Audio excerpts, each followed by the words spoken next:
Hello folks, I hope you're having a great day today. Hey, today I want to take a look at my favorite novel by Edgar Rice Burroughs. It's At the Earth's Core. It was originally serialized in 1914 in April. It was actually published in 22, 8 years later, in book form officially.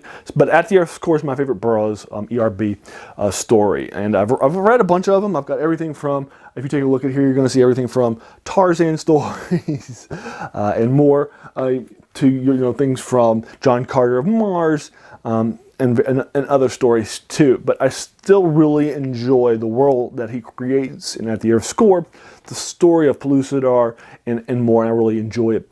Basically what you're going to have is two people that are going to be basically buddying up to journey, and unexpectedly to a world in the Earth's core that they weren't expecting to do. So let's go ahead and get started. We're going to get started with our main character, who's David Innes.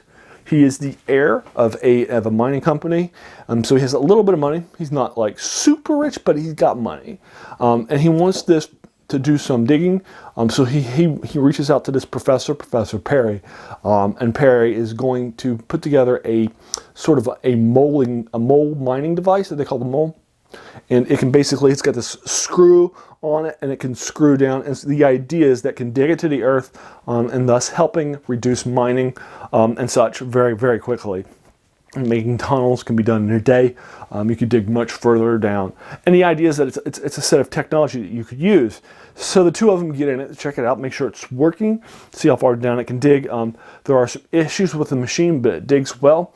So it'll dig down about 500 miles. They're unable to stop it. So they're going to dig down about 500 miles into the center of the earth at the first chapter. And then at the conclusion of the first chapter, they're going to pop out in this weird place as the temperature had initially started rising, but then starts cooling again. And they're going to open up, and they're going to be in Pellucidar. Welcome to the Hollow Earth. And Pellucidar is it's set in a hollow earth. It's basically a hollow earth world. Burroughs is a science fiction writer. He approaches his building of the hollow world in a science fiction mindset.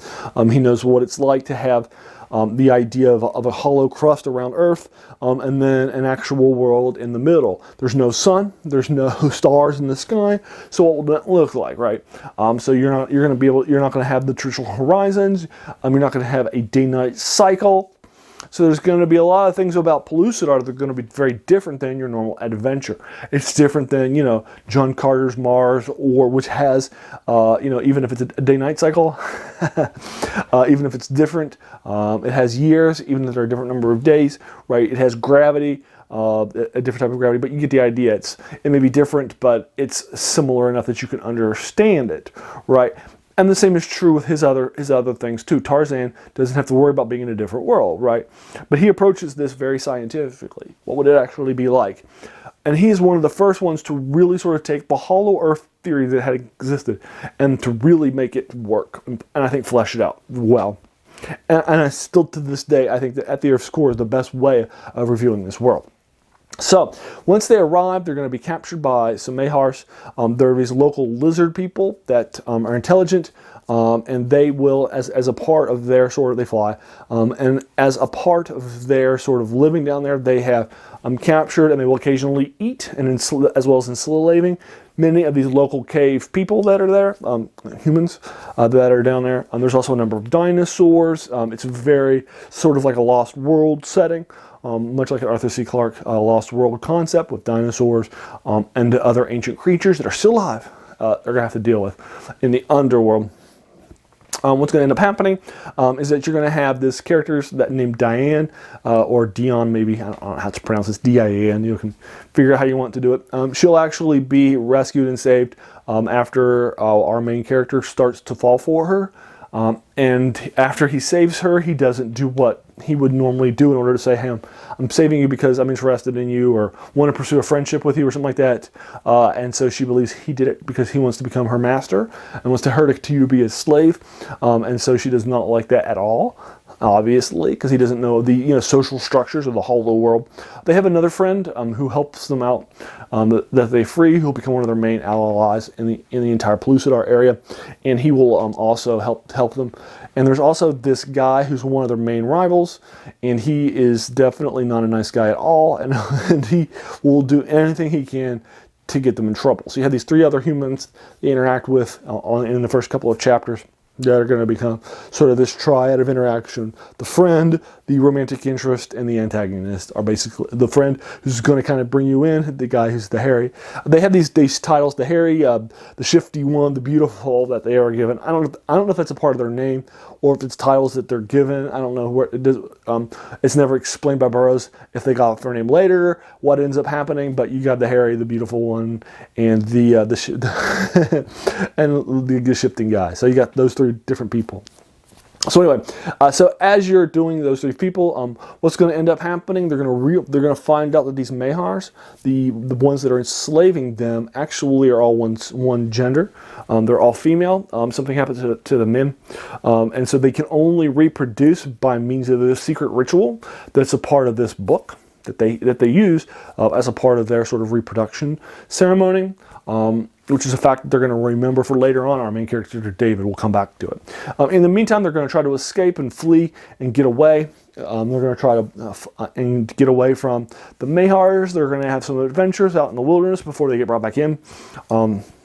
David, the professor, David the miner, and Perry, the professor, are going to have different roles under Mahar servitude.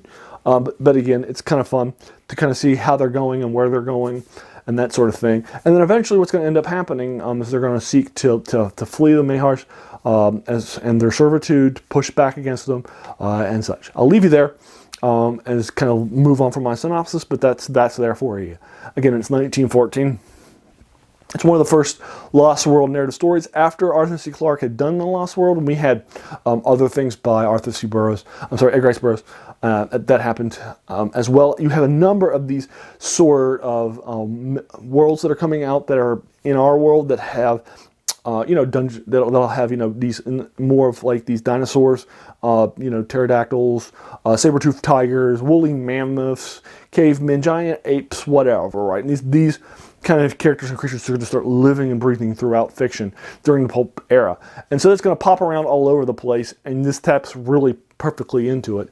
And it's a very popular way of doing so. Now, I love this story for a number of reasons. First of all, it's never boring, which is true of pretty much anything I've ever read by Edgar Rice Burroughs. I've never been bored. There's never been a paragraph. There's never been a sentence. There's never been a page that I've been like, what's this page doing there? He also is not going to spend a whole lot of time on stuff that he doesn't need to. This book, the first book in the Pellucidar series, is not that thick. It was published in April across multiple editions of a thing. So it was published in 1 month. That tells you it wasn't like 15 different issues of that thing over months and months and months. It was published in 1 month, serialized across 1 month of issues. So it wasn't even that thick. But here, 125 pages in this version of my book. It did not take me long to read it. My first time, I've now read it twice, and I've enjoyed it both times. And again, it's never going to be boring read. I also think by now he's firing on all the cylinders. He's already written things like Tarzan. He's already written things like John Carter. He's had an opportunity to write now a few different books. And you know how it is. When it's your first book, it can sometimes be a little rough around the edges. Your first short story or something like that's going to be the same. But by now, he's got like a few books out. So he's starting to hit, I think, all of the cylinders. And so I think his full writing style is now really being shown. It also has some combat scenes in it that I think are his best that I've read. So it's about the middle of the book. The adventures are fun. The setting is great. And I think it's his best setting because, it's just so evocative, so well thought out. It's the first time we had seen this sort of scientific sort of way of coming to the Hollow Earth. And again, this idea of the Hollow Earth goes back to Sims's theory that you saw, that we talked about a little bit in Simsonia. He had created this theory 3 years prior, in 1817. This book came out, which sort of tried to prove that the Hollow Earth actually existed by showing an expedition to it in fictional form that had taken place. And then they'll go to the Hollow Earth. They'll sail down there from the South Pole and such. Edmund Hilley was the first one to create it, but within 50, 60 years, his ideas had been disproven by scientists as not possible in the 1770s. So when in 1817, when this guy with some pseudoscientific stuff said, hey, this hollow world actually that Haley proposed actually is true. Look at me, I'm awesome. Then he got dismissed by the scientific community all around the world. So he did not like that. And so 3 years later, surprise, surprise, somebody who had never been heard from before or since, and who has no record of existing, Captain Adam Seaborn, likely a pseudonym for Sims, wrote a book to prove that this theory actually was the case. And I believe I've done some research on it. I believe it's the first Hollow World book. And then we've had some subterranean fiction before, or where somebody might fall through a cave. We had them later on where we might have, in Vril, the coming power of the race, we have, somebody in a mining shaft that got opened up, that got found by a subterranean race. Journey to the Center of the Earth, actually by Jules Verne, actually really has an expedition, but it's not. They don't find a hollow world. They find people. They find things living down there. They find some stuff, but it's not like this big giant hollow world in this sort of more traditional hollow world theory that Sims began. So it's Sims-ish in the sense that it's there, and then you have this hollow world with a center world, but it's been much more scientized by Burroughs, and I think it's the best edition, the best take you're going to find on the hollow world is Pellucidar, and it's very fresh and very interesting and very evocative, and I think it became the sort of gold standard in much the same way that 1984 by George Orwell was not nearly the first sort of dystopian novel, but after it came out, it's going to be the gold standard by which all future dystopian novels were judged. I think the same thing's true for At the Earth's Core. And I think that after this, all future Hollow World or Journey to the Center of the Earth stories are judged by this. They're going to start adding in some of these adventure elements. For example, you'll see later retellings of Journey to the Center of the Earth, which have no mention in them of dinosaurs, ancient creatures, or anything like that, right? They're not anywhere in them, but they're going to start to have them in some of their future retellings in movies and other forms of pop culture.